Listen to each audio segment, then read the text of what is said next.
Neurolingvistika. Neuro, viskas tas susijęs su mūsų pojūčiai, per ką mes gaunam tą informaciją į savo kūną. Tai va dabar atsikandai citrinos, tuoj pat išsiskiria seilės. Sureaguoja kūnas pagal atmintį. Tai įsijungia psichosomatika, tai nėra kažkoks negatyvus dalykas, tai yra natūralus procesas ir kūnas į tą reaguoja.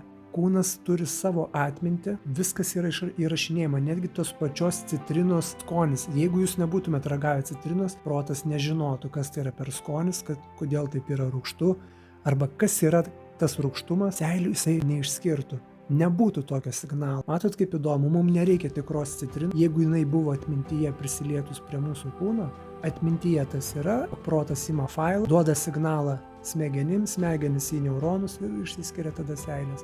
Įdomus dalykai. Ir neurolingvistika ką daro? Tuos suvokimus kaip vaizdus keičia kitais. Apie visą tai ir daugiau mano paskaitose apie protą.